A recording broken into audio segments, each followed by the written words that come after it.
અમૃત પુષ્પ કેન્દ્ર રાજકોટ ઉમેશ કામરિયા. હવે આ ભાઈ એક્યુપ્રેશર માટે આવે છે ને શું તકલીફ હતી ને શું ફાયદો થયો એના શબ્દમાં સાંભળી. તમારું નામ? મારું નામ છત્રોલા અરજણભાઈ પ્રભુદાસ.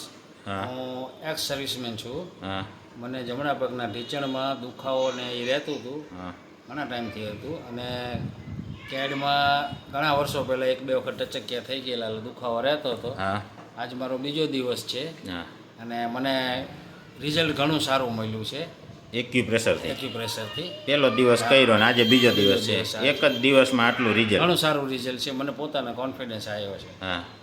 હવે તમે અહીં કેવી રીતે પહોંચ્યા? મારા મિત્રએ વાત કરી હતી અને અમે આ મોબાઈલ થ્રુ આપણે શું કે પુષ્પા આપણે અમૃત પુષ્પાનું ને બધું જોતા રહેતા હોય. અને મારા એક મિત્ર છે એ પહેલાં આવી ગયેલા લગભગ એકાદ વર્ષ પહેલાં ખંભા માટે. હા એટલે એમને મને વાત કરી મને કે હાલને કે આપણે જઈએ કે દેખાડી દઈએ કે એમાં શું અહીંયા છે 2 3 દી કરીએ તો ફાયદો થાય જ ભલે ને એમાં ક્યાં કંઈ દઈ દેવાનું છે. એટલે અમે અહીંયા આવ્યા અને કાલ કરાયું ને આજે મને ઘણો રાહત છે. હા તો ઠેકાણે પહોંચી ગયા એવું લાગે? હા લાગે એવું. હજી આમ નક્કી નથી થતું ને, પહેલો દિવસ છે. હજી કાલે જોઈએ પાછો કેટલો દુખાવો આવે છે, કેટલો ફાયદો થયો. બરાબર. હવે બીજાને શું કહેવા માગો? આ કરાય કે તમારે 10-15 વર્ષથી આ પ્રોબ્લેમ હતો જ? તમારે પ્રોબ્લેમ હોય તો એલોપેથી જતાં પહેલાં તમારે અહીંયા કરી લેવાય. પછી તમને એમ લાગે હવે નથી મને 2 મહિના 3 મહિના જોયું નો ફરક લાગ્યું તો તમે પછી એલોપેથીમાં જાઓ. ઘૂંટણ બદલવા હોય, ખંભા બદલવા હોય, જે બદલવા હોય પહેલાં અહીંયા આવી જવાય. જેમ પેલા એલોપેથીમાં જતા એમ શરૂઆત હવે અહીંથી કરવી એમ. એટલે ખંભા, ઢીંચણ, કમર માટે ખાસ તમારે આવવું જોઈએ. હા ભલે 2 દિવસ 3 દિવસ આવો એમાં કોઈ મોટો ચાર્જ નથી. અને તમને રિઝલ્ટ મળે તો કન્ટિન્યુ જ રાખો.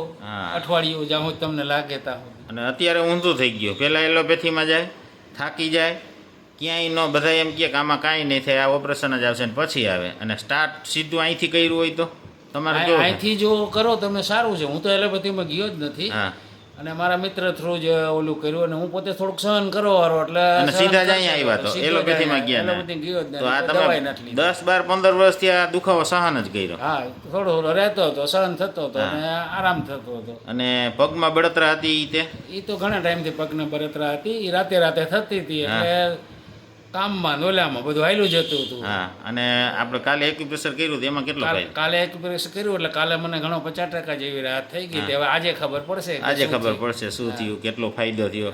કાલે પાછા જોઈએ. અને કોઈ દવા છે નહીં આમાં. હા એક્યુપ્રેશર કોઈ દવા છે નહીં. અને જે આ મેં 2 વખત હજુ લીધી છે શંખપુષ્પી. ગઈકાલ રાતે લીધી હતી ને આજ સવારે લીધી હતી. પણ મને જરાક આમ શરીરમાં પૂર્તિ જેવું થોડુંક અનુભવ થયો છે. મજા આવી ને? હા. હવે બોટલ પૂરી કરું પછી મને ખબર પડે. ખાલી 2 જ ટાઈમ લીધી. હા અમૃત પુષ્પ. અમૃત પુષ્પ. બરાબર હે? ફ્રેશનેસનો અનુભવ થયો છે થયો ને શરીરમાં કે ના. ખાલી 2 જ ટાઈમ. જય દ્વારકાધીશ. જય દ્વારકાધીશ. જય દ્વારકા. કાલે જોઈએ પાછું કેટલી તકલીફ છે, શું છે, કેટલો ફાયદો. કાલે પાછું